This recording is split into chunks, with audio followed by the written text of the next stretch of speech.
देखिए last term पे हम लोग ने जीरो ऑर्डर और फर्स्ट ऑर्डर रिएक्शंस के लिए differential rate law, integrated rate law, unit of rate constant,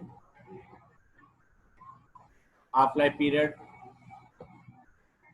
dependency of half life period upon initial concentration of reactant, ये सारी चीजें डिस्कस की थी। और मैंने आपसे कहा था कि आप सेकंड ऑर्डर और थर्ड ऑर्डर रिएक्शंस के लिए सेम उसी पैटर्न पे, जैसे हमने जीरो ऑर्डर और फर्स्ट ऑर्डर रिएक्शंस के लिए डिराइव किया था, आप सेकंड ऑर्डर और थर्ड ऑर्डर रिएक्शंस के लिए ट्राई करिएगा। कितने लोगों ने ट्राई किया है फर्स्ट ऑर्डर, सेकंड ऑर्डर और थर्ड ऑर्डर रिएक्शंस के लिए? सर ट्राई किया सर हो गया। सर हमें ट्राई किया सर। इंटीग्रेटेड रेट लॉ बताइए, सेकंड ऑर्डर रिएक्शन के लिए इंटीग्रेटेड रेट लॉ क्या आ रहा था? Sir KT is equals to 1 upon concentration of R minus 1 upon concentration of R naught. KT is equal to 1 upon R minus 1 upon R naught, यही आ रहा था yes sir. Yes sir. Second third order के लिए।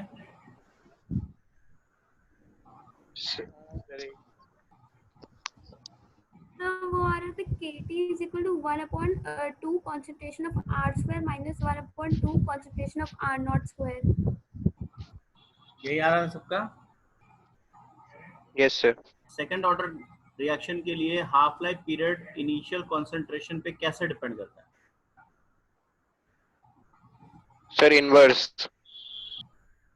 इसका मतलब अगर 100% reactant है, उसको 50% होने में अगर x टाइम लग रहा है, तो इस 50 को 25 होने में कितना टाइम लगेगा? 2x। और 25 को 12.5 होने में 4x। मतलब जितना इनिशियल कंसंट्रेशन जितना लो होता जाएगा, उसको हाफ होने में लगने वाला टाइम उतना ही बढ़ता जाएगा। इनवर्स रिलेशन का ये मतलब। थर्ड ऑर्डर रिएक्शन के लिए हाफ लाइफ पीरियड और इनिशियल कंसंट्रेशन ऑफ रिएक्टेंट में क्या रिलेशन है? सर वो इन R स्क्वायर के इनवर्स पे डिपेंड करता है। ठीक है, तो अब यहाँ पर देखिए आपके नोट्स में एक कंपैरिजन है between zero order, first order, second order और थर्ड ऑर्डर रिएक्शंस के लिए। वैसे हमारे सिलेबस में जो है, जो हमारे सिलेबस का पार्ट है, वो zero and first order reactions हैं, जिनके लिए derivation, graphical representation, integrated rate law, ये सारी चीजें जीरो और फर्स्ट ऑर्डर की। अगर आपने सेकंड या थर्ड ऑर्डर को डिराइव किया है तो एक यहाँ पर टेबल मैंने बनाई जिसमें हम कंपैरिजन एक साथ कर सकते हैं सबका। तो जैसा ये आपको फिल करना है, कैसे करना है मैं बताऊं जिन्होंने किया है। जैसे पहला है रेट लॉ, तो आपको जीरो ऑर्डर का रेट लॉ लिखना है, फर्स्ट ऑर्डर का लिखना है, सेकंड ऑर्डर का लिखना है, थर्ड ऑर्डर का लिखना है। सबके लिए आपको रेट लॉ लिखना है। जैसे एक एग्जांपल में बता देता हूं, जीरो ऑर्डर के लिए आपका रेट लॉ क्या हो जाएगा? Rate is equal to K. First order के लिए आपका रेट लॉ क्या लिखा जाएगा? Rate is equal to K concentration of R, यही बनेगा। सेकंड ऑर्डर के लिए रेट लॉ बनेगा rate is equal to K concentration of R का स्क्वायर, यही बनेगा। और थर्ड ऑर्डर के लिए क्या बनेगा? Rate is equal to K concentration of R reactant, concentration of reactant to the power 3, यही बनेगा। बोलिए सब लोग। Yes sir. Yes sir. अच्छा, जो डिफरेंशियल रेट लॉ बनेगा, डिफरेंशियल रेट लॉ में क्या करना है आपको? खाली यूज कर लेने रेट की जगह डी आर और ये सारे टर्म। तो जैसे डिफरेंशियल रेट लॉ अगर हम लिखते हैं, क्या लिखते हैं? Minus D R by D T is equal to K, ये बनता जीरो ऑर्डर के लिए। Yes sir. जीरो ऑर्डर का डिफरेंशियल रेट लॉ यही बनेगा। बोलिए। Yes, sir. फर्स्ट ऑर्डर के लिए क्या बन जाएगा, ये कॉन्सेंट्रेशन ऑफ आर, ये बनेगा। Yes, sir. हम एक साथ लिख रहे हैं खाली, और कुछ नहीं कर रहे हैं, ये सब पढ़ चुके हैं। सेकेंड ऑर्डर के लिए जाएंगे तो कॉन्सेंट्रेशन ऑफ आर स्क्वायर, ये बनेगा, Yes, sir. ये बनेगा। Yes, sir. थर्ड ऑर्डर के लिए जाएंगे concentration of R cube, Q. ये बनेगा। Yes, sir.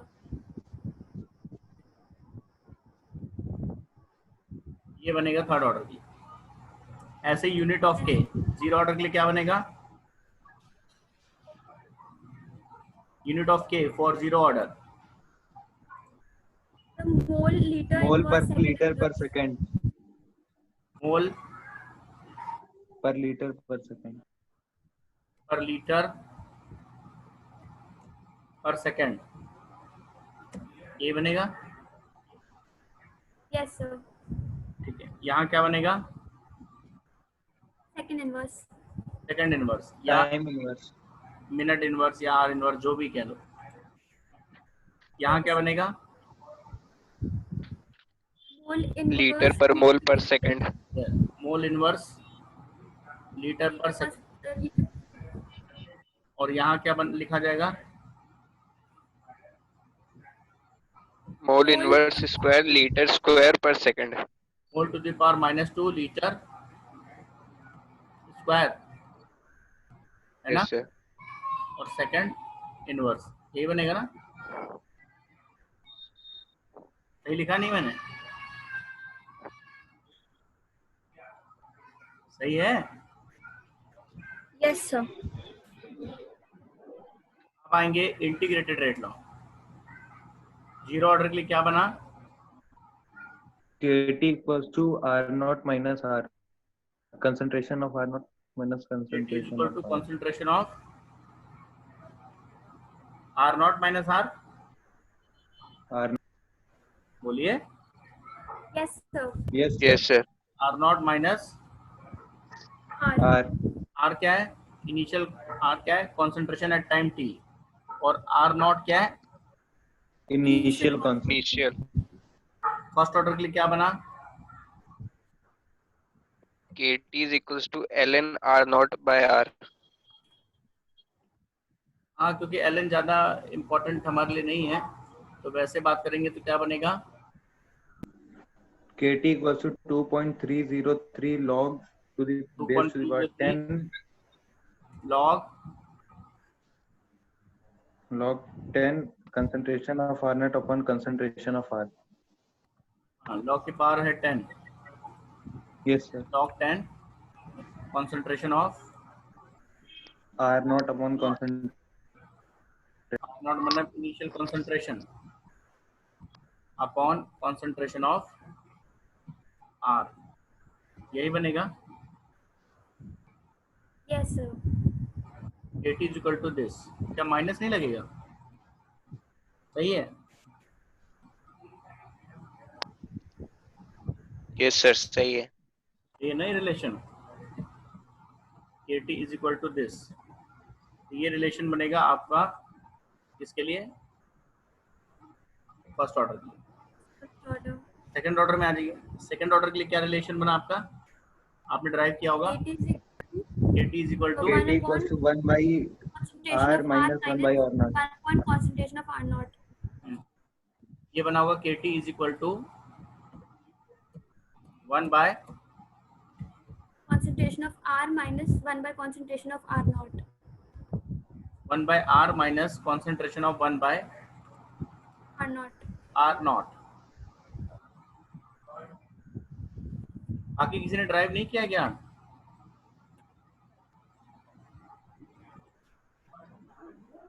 ठीक है।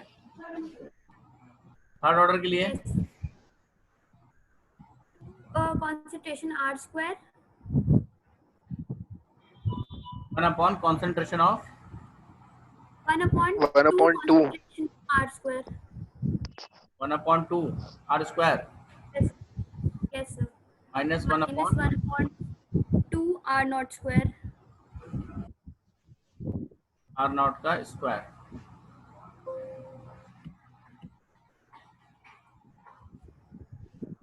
ये है ना, Yes, sir. ये हो गया आपका सेकंड थर्ड ऑर्डर के लिए। सब लोग डिफरेंस समझ रहे हैं कि नहीं? चलिए, ग्राफिकल रिप्रेजेंटेशन, किसके बीच का कर्व स्ट्रेट लाइन होगा for zero order? Zero order के केस में क्यों कौन सा कर्व स्ट्रेट लाइन होगा? सर R वर्सेस T का। Concentration of reactant, that is R versus T sine is a straight line। ठीक है, जीरो ऑर्डर में यही स्ट्रेट लाइन Yes. मिल रहा है। फर्स्ट ऑर्डर में Yes, sir. स्ट्रेट लाइन किसके बीच में मिलेगा? The log of R naught in versus time. log of R versus T है ना, R naught. is a straight line। ये मिल रहा है ना आपको? The log of R naught. log R not कैसे होगा? R नॉट तो वेरिएबल है ही नहीं। R नॉट बेटा कैसे वेरिएबल हो जाएगा? R नॉट तो एक फिक्स्ड वैल्यू है ना। नहीं समझ में आई बात? Yes, sir. Having. R naught तो इनिशियल कॉन्सेंट्रेशन है, वो थोड़ी टाइम के साथ बदलता रहेगा। इनिशियल तो जो आपने Yes, sir. कॉन्सेंट्रेशन लिया था वो पूरे रिएक्शन के लिए एक ही कॉन्सेंट्रेशन, वो एक ही कांस्टेंट वैल्यू होगी ना। Yes, sir. तो आर नॉट वर्सेस टी तो कभी किसी के लिए भी कोई कर्व बनेगा ही नहीं। Yes, sir. समझ में आई कि नहीं बात? क्यों? Yes, sir. इसमें किसके बीच का कर्व स्ट्रेट लाइन आ रहा है सेकंड ऑर्डर के लिए जिन्होंने डिराइव किया है? सर 1/R वर्सेस T का। 1/R वर्सेस टी का, गुड।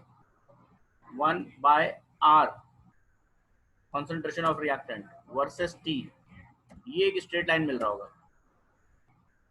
मिल रहा है सबको? नहीं, किसी ने चेक नहीं किया है?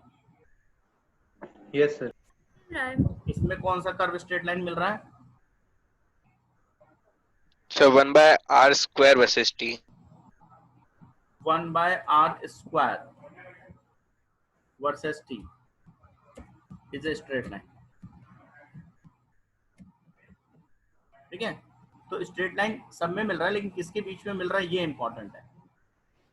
अलग अलग ऑर्डर में। हाफ लाइफ पीरियड पे आ जाइए। जीरो ऑर्डर का half life period initial concentration पे डिपेंड करता है नहीं करता है? Yes sir, directly. डायरेक्टली, यानी कि हम बात करें तो टी हाफ है ना, यहां पर बात करें तो इसका टी हाफ डायरेक्टली प्रोपोर्शनल होगा किसके?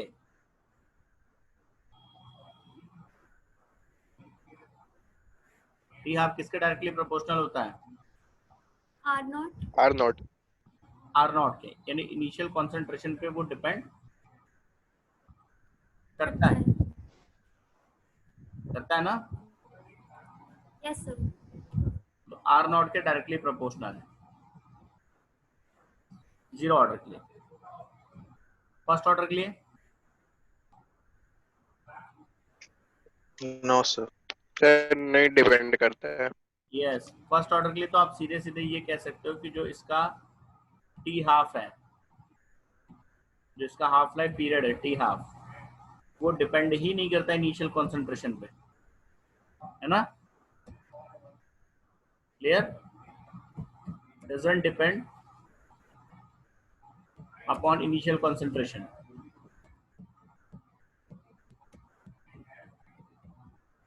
कॉन्सेंट्रेशन ऑफ रिएक्ट, आप चाहे जो कॉन्सेंट्रेशन है उसको हाफ होने में एक ही बराबर टाइम देंगे। सेकेंड ऑर्डर रिएक्शन के लिए क्या रिलेशन आ रहा था आपका टी हाफ का? 1/R inverse. इनवर्स आ रहा था, यानी ये इनवर्सली प्रोपोर्शनल था किसके? 1/R not. चेक किया है कि नहीं आप लोगों ने, बाकी लोगों ने? Yes, sir. अगर आप देखेंगे तो ये इनवर्स रिलेशन में मिलेगा। और थर्ड ऑर्डर के लिए So inversely proportional to 1/R naught square. 1/r0 square के इनवर्स रिलेशन में आएगा। ठीक है, ये रिलेशन हमें मिलेगा। अच्छा, इस इनवर्स रिलेशन का मतलब अगर हम आपसे पूछें वैसे कि मान लो 100% को 50, थर्ड ऑर्डर की बात कर रहे हैं, अगर 100% को 50% होने में 10 सेकेंड लगते हैं, 10 सेकेंड, तो उस 50% को 25% तक जाने में कितना टाइम लगेगा? अगर रिएक्शन थर्ड ऑर्डर है और 100% से 50% आने में 10 मिनट लग रहा है, तो 50 से 25% तक जाने में कितना टाइम लगेगा?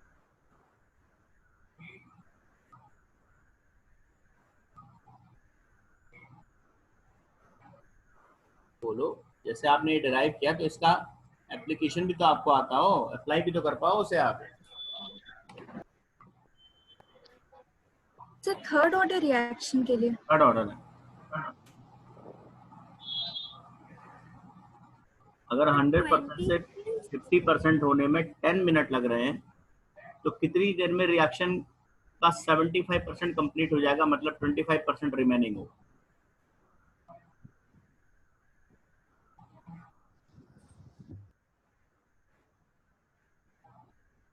अरे भाई 100 को 50 होने में 10 मिनट लगे, अब 50 को 25 होने में आपको चेक करना है। तो अब इनिशियल कंसंट्रेशन आपके पास है इस बार 50, पहले जो 100 था अब उसकी जगह 50 है, उसको 20 अपना हाफ होना है। seconds. तो इनिशियल कंसंट्रेशन आपने 1/2 नहीं कर लिया, पहले से आधा ले लिया। बोलो, Sir. नहीं समझ में, पहले से हाफ लिया कि नहीं लिया? Yes, sir. लिया ना। तो अब जब पहले Yes, sir. से आपने हाफ लिया, तो अब आप बात समझिए कैसे करेंगे। आपने क्या लिया, जो कंसंट्रेशन है वो पहले से आधा कर लिया, 1/2। Yes. जो R0 था वो पहले से हाफ हो गया ना, पहले 100 था 50, तो पहले से 1/2 हो गया, 1/2 के स्क्वायर करेंगे आप। Yes, sir. ठीक है, तो ये क्या बनेगा, ये 2 स्क्वायर बनेगा, Yes, sir. नहीं बनेगा? बनेगा sir. 2 स्क्वायर मतलब 4, यानी जो हाफ लाइफ है वो 4 टाइम्स बढ़ जाएगा। इनवर्स रिलेशन में क्या होता है, कोई चीज कम करोगे तो बढ़ेगा ना। Yes, sir. इनिशियल कंसंट्रेशन जब हाफ करोगे तो हाफ लाइफ बढ़ेगा, कितना बढ़ेगा? आपने 2 टाइम्स अगर कम किया है तो 2 का स्क्वायर 4 टाइम्स बढ़ेगा। Yes, sir. तो 4 टाइम मतलब अगर पहले 10 मिनट लग रहा था तो अब कितना लगेगा टाइम?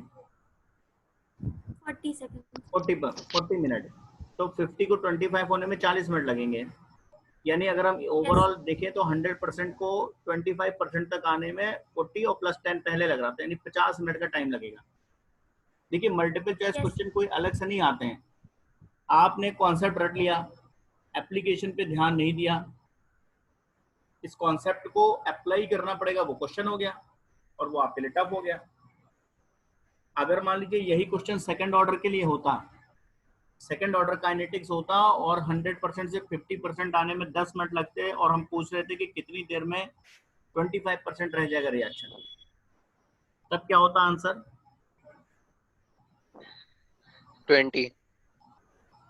तो नेक्स्ट 50 को 25 होने में लगेंगे ना।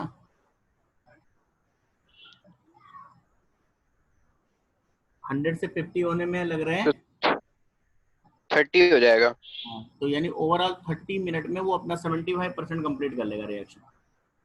देखिए 100 को 50 होने में 10 मिनट लग रहे हैं, अब 50 को 25 होने में, उसको अपने हाफ होने में, तो जब आप इनिशियल कंसंट्रेशन 100 ले रहे थे 10 मिनट लग रहा था उसको अपने हाफ होने में, अब इनिशियल कंसंट्रेशन 50 ले रहे हैं, 50 100 का हाफ है, यानी इनिशियल कंसंट्रेशन पहले से अगर 1/2 लेंगे और सेकंड ऑर्डर काइनेटिक्स है तो सेकंड ऑर्डर में तो हाफ लाइफ पीरियड किस पे डिपेंड करेगा?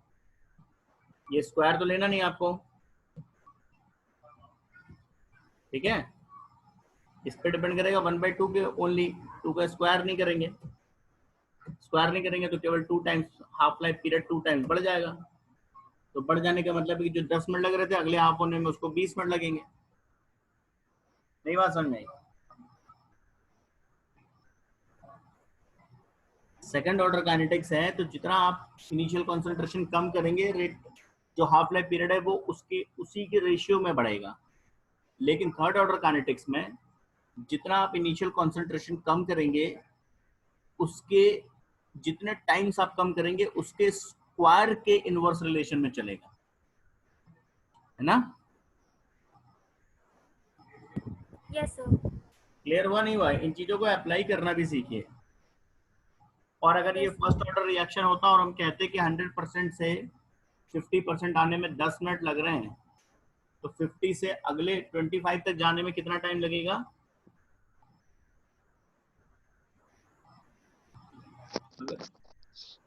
अगर ये फर्स्ट ऑर्डर सर एक बार रिपीट कर दीजिए, आवाज नहीं आई। अगर ये फर्स्ट ऑर्डर काइनेटिक्स की रिएक्शन होता, अगर फर्स्ट ऑर्डर रिएक्शन होता और उसके लिए यही क्वेश्चन हम पूछते कि 100% से 50% होने में 10 मिनट लग रहे हैं, तो कितनी देर में रिएक्शन 25% बचेगा?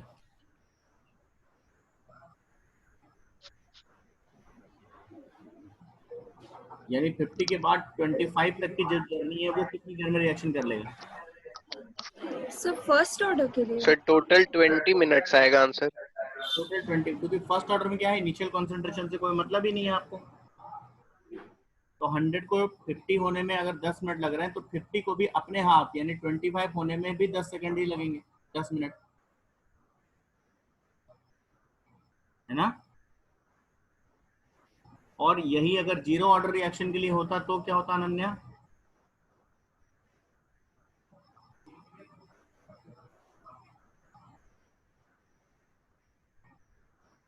अगर ये रिएक्शन जीरो ऑर्डर हो 25 मिनट्स। तो 5 मिनट लगेगा। पहले 10 मिनट लग रहा है, तो 50 को 25 होने में 5 मिनट लगेगा जीरो ऑर्डर के लिए। तो बात समझ में आई नहीं सबके लिए? ठीक है, चलिए यस सर। अब ये कंपैरिजन पूरा क्लियर हो गया। अब देखिए यहाँ पर एक टॉपिक है आपका, integrated rate equation for first order gas phase reaction. हमने जो फर्स्ट ऑर्डर का इंटीग्रेटेड रेट लॉ लिखा था, कौन सा?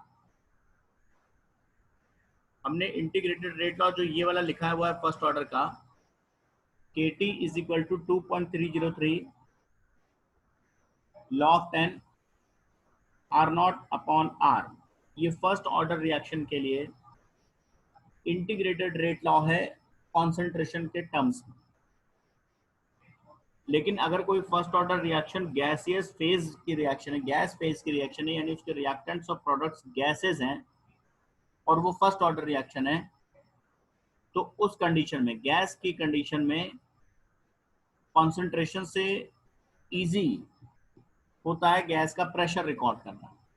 आपने गैस का इनिशियल प्रेशर नोट कर लिया और गैस का फाइनल प्रेशर नोट कर लिया रिएक्टेंट का।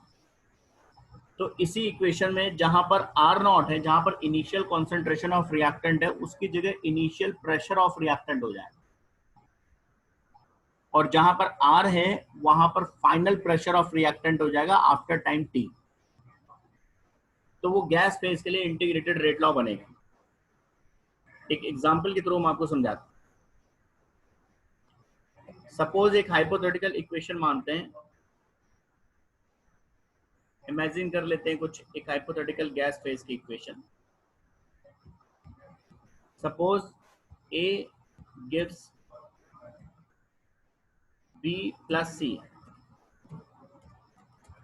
ठीक है, is a hypothetical first order gas phase reaction.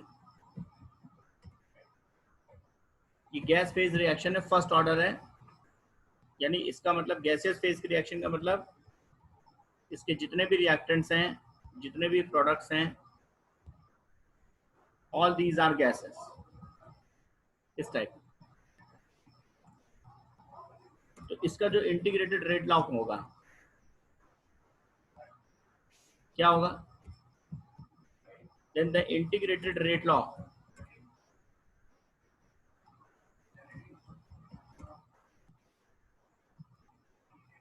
Can be written as, एक तरीका हमने वो तो लिखा ही था कॉन्सेंट्रेशन के टर्म में, प्रेशर के टर्म्स में भी हम यहाँ पर लिख सकते हैं। और क्या लिखेंगे जरा देखिए, मैं इसी इक्वेशन को ले रहा हूं, बस इसमें क्या चेंज करना है ये समझिएगा। अगर ये गैस फेज की रिएक्शन है तो जो इसका इंटीग्रेटेड रेट लॉ है वो लिखा जा सकता है KT is equal to 2.303 log, यहाँ पे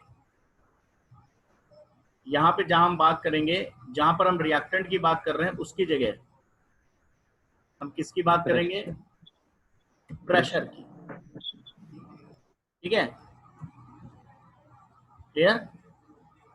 PI Yes, sir. मतलब इनिशियल प्रेशर ऑफ रिएक्टेंट, और यहां बात करेंगे हम लोग P और F final pressure of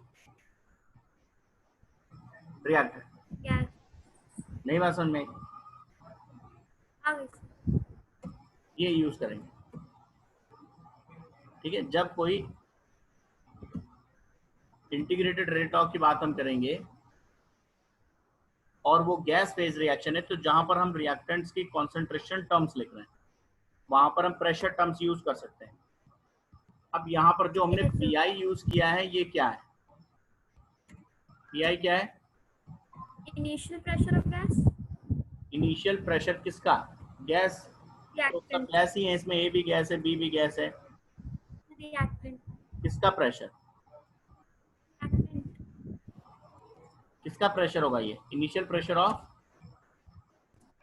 Reactant. Reactant gas, जो कि यहाँ पर A है मान लेते हैं, उसका इनिशियल प्रेशर। ठीक है ना? Yes, sir. प्रेशर किसका? Initial pressure of reactant. अच्छा, Yes, yes, sir. ऐसे यहाँ पर PI क्या है? PF sorry, Final pressure of reactant gas. PF क्या है, कोई बताएगा?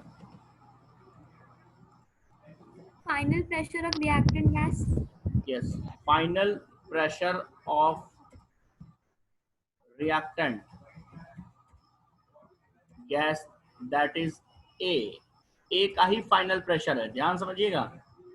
PI जैसे वहां पर हम क्या करते हैं भाई, R0 अपॉन R जो हमने लिखा था उसमें हम क्या करते हैं, R0 initial concentration of reactant है और R final concentration of reactant है। यहां भी वही करना है। ठीक है, अब कभी कभी क्या होता है, ये न्यूमेरिकल आया तो बहुत आसान है, इसमें कुछ करना ही नहीं है, कॉन्सेंट्रेशन की जगह आप प्रेशर यूज कर लेंगे। लेकिन बहुत सारे न्यूमेरिकल्स में होता क्या है कि इनिशियल प्रेशर तो आपको दिया होता है रिएक्टेंट का, जब फाइनल प्रेशर देने की बात आएगी तो वो रिएक्टेंट का ना देके पूरे गैसियस मिक्सचर का फाइनल प्रेशर दे देंगे। गैसियस मिक्सचर का फाइनल प्रेशर देने का मतलब है A-B-C। इनिशियली तो खाली A प्रेजेंट था, B और C नहीं थे पिक्चर में, तो जो भी प्रेशर इनिशियल दिया था ऑब्वियसली वो A का ही था। फाइनल डेटा जो आपको देंगे उसमें मिक्सचर का प्रेशर दे देंगे, उस मिक्सचर में रिएक्टेंट्स गैसेस भी होंगी और प्रोडक्ट गैसेस जो बन चुकी होंगी वो होंगी।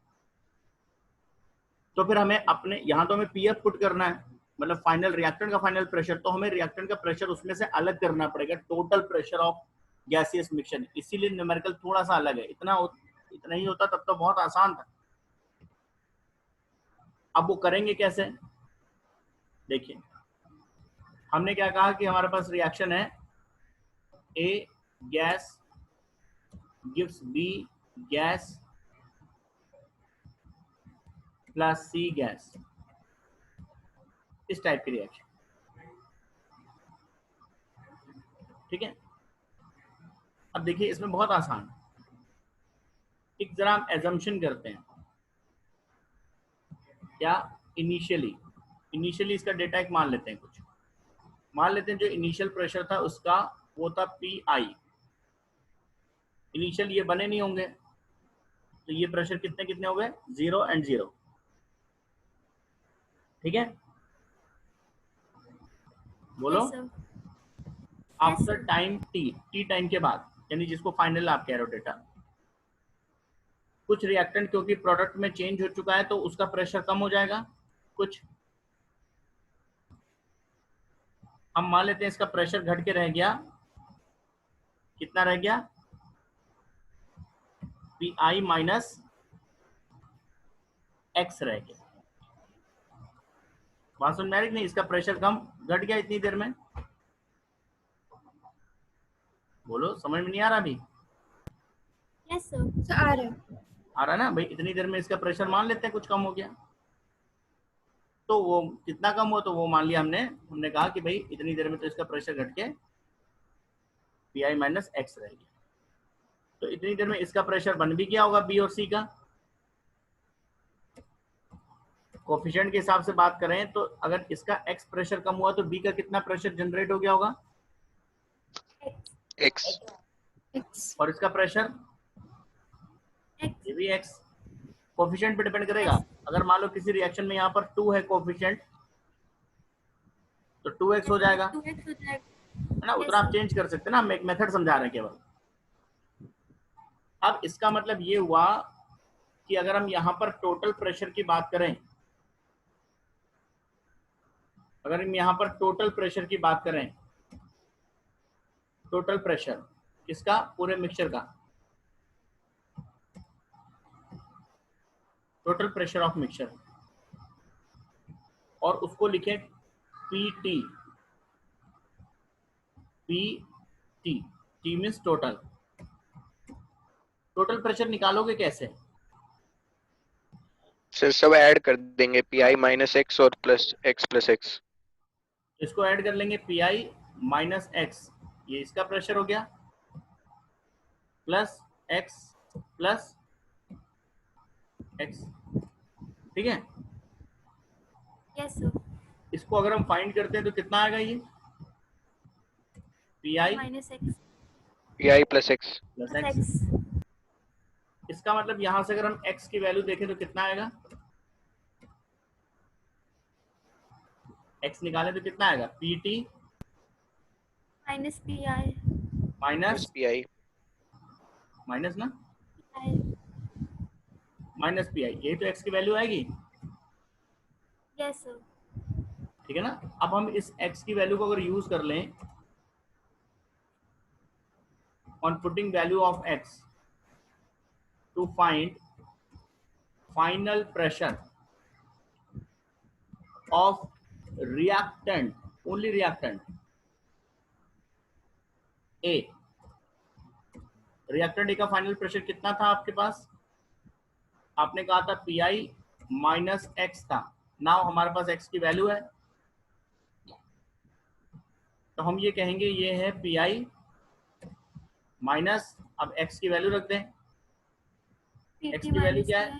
P T minus P I. Minus P I, ठीक है? तो it will become, yes sir. कितना हो जाएगा? 2 P I minus, minus P T. क्या ये होगा? यस। यही तो हमारे लिए क्या है? ये जो 2 P I minus P T है, यही तो हमारे लिए वो पी एफ है। हम Yes, sir. फाइनल जो रिएक्टेंट का प्रेशर था उसको क्या कहते थे? यस। यहाँ पर जो यूज कर रहे हैं वो मिल गया, बोलिए। Yes sir. Integrated rate law क्या बना? क्या बनेगा? अब देखिए यहाँ पर ये जो इंटीग्रेटेड रेट लॉ हमने लिखा था, क्या बन जाएगा यहाँ पर अगर देखा जाए तो?